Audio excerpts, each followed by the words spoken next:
Welcome to battlefield once again. आज हम कातास के बारे में बात करने वाले हैं। काता, फॉर्म्स। काता कराटे में प्रैक्टिस किया जाता है।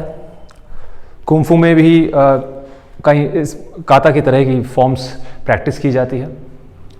डिफरेंट मार्शल आर्ट्स में काता के से मिलती जुलती फॉर्म्स हैं, जो कुछ मूवमेंट्स हैं जिसको हम कह सकते हैं। जो लोग नए हैं, जो लोग कराटे से एसोसिएटेड नहीं हैं, उन्हें मैं बता दूं कि काताज फॉर्म्स इज बेसिकली हर मार्शल आर्ट्स में, इनफैक्ट ज़्यादातर मार्शल आर्ट्स में कुछ सेट मूवमेंट्स होती हैं जिनको हम प्रैक्टिस करते हैं।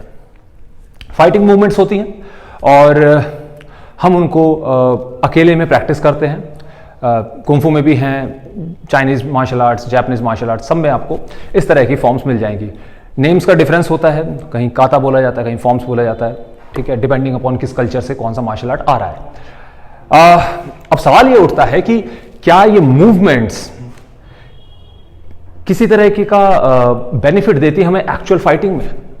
क्या इन मूवमेंट्स का, इन कातास का, क्या एक्चुअल में कोई फाइटिंग रेलिवेंस है, कॉम्बैट रेलिवेंस है, या फिर ये सिर्फ एक सिलेबस बना दिया गया है और it's just a waste of time and energy, और एक्चुअल फाइटिंग में हमें इससे कुछ भी सीखने को नहीं मिलता? तो आज इसी बारे में हम बात करेंगे।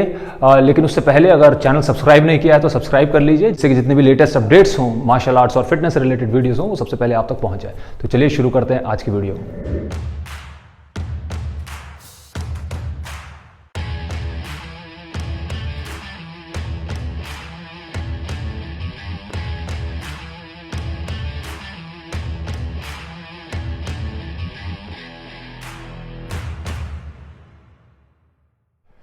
तो क्या काता वाकई में यूजफुल है या वेस्ट ऑफ टाइम और वेस्ट ऑफ एनर्जी है? इस बात को हम एक एग्जाम्पल से समझेंगे।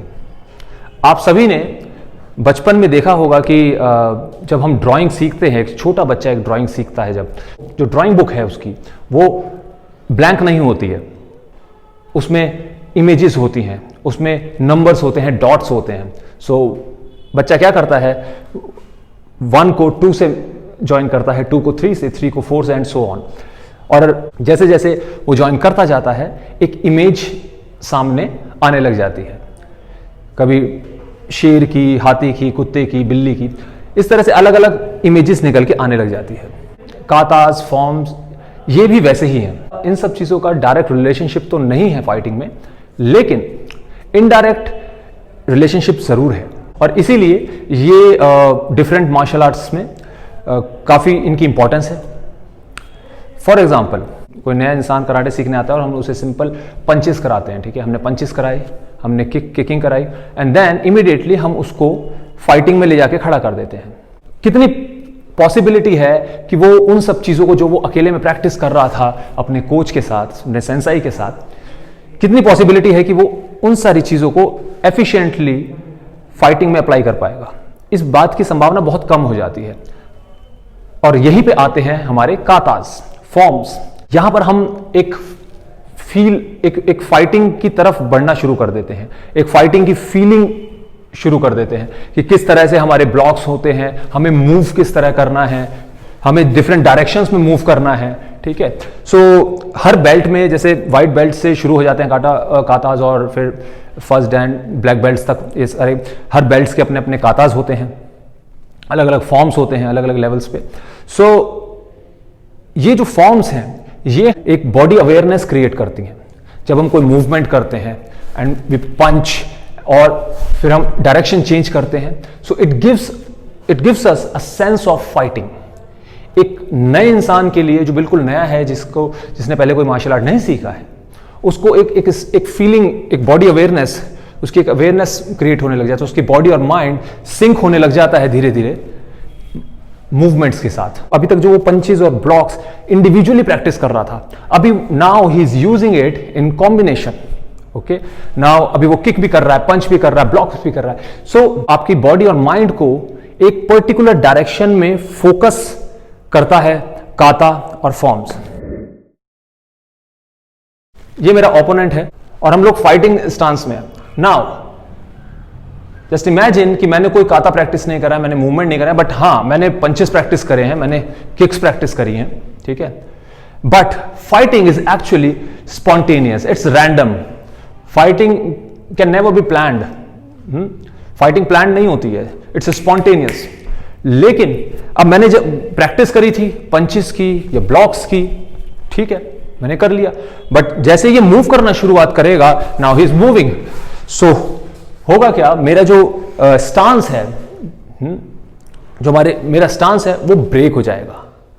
सो to maintain that stance in the entire fight, ठीक है, उसके लिए मुझे प्रैक्टिस चाहिए, मुझे फाइट वाली फील चाहिए, और वो मुझे देता है kata. So if I am well versed with katas, अगर मैं काता में स्किल्ड हूं, and suppose if I am there, ठीक है, एंड ही इज मूविंग, ठीक है, he is still moving, I can still kick and punch, ठीक है। नाउ इसकी जो अंडरस्टैंडिंग है वो आप दूसरे मार्शल आर्ट्स में भी इसको रिलेट करके देख सकते हैं। सो इसीलिए काता की बहुत मेजर इंपॉर्टेंस है। जैसे कि मैंने शुरुआत में एग्जांपल दिया था कि जब हम, एक छोटा बच्चा होता है, ड्राइंग से एक डॉट से दूसरे डॉट को मिलाता है और धीरे धीरे उसकी इमेज निकल के आती है, लेकिन क्या वो सारी उम्र, सारी जिंदगी वो डॉट से ही ड्राइंग करेगा? नहीं। सो काता का इंपॉर्टेंस है, लेकिन काता को एज एक्चुअल फाइटिंग सोचना, ये भी बहुत बड़ी भूल करते हैं कई लोग। इसलिए जैसे जैसे बच्चा मैच्योर होता जाता है, फिर उसे डॉट्स की जरूरत नहीं है, उसे नंबर्स की जरूरत नहीं है, फिर उसे ब्लैंक पेपर आप दे सकते हैं and he can draw whatever he wants. In the same way, once you understand the essence of kata, एक बार आपने काता का जो एसेंस है, जो एक्चुअल पर्पस है, वो आपने सीख लिया, आपको वो समझ आ गया, तो आप उसके बाद स्पॉन्टेनियसली फाइट कर सकते हैं जैसे चाहें। ऑलराइट, सो आई थिंक आपको इसका जवाब मिल गया होगा कि काता यूजफुल है या नहीं है। सो यस, ये यूजफुल है, लेकिन इसको एक्चुअल फाइटिंग समझने की गलती बिल्कुल ना करें, because actual fighting is always spontaneous. उम्मीद करता हूं आपको वीडियो पसंद आई होगी। अगर आपका कोई क्वेश्चन है मार्शल आर्ट्स या फिटनेस से रिलेटेड, तो कमेंट करके हमसे पूछ सकते हैं।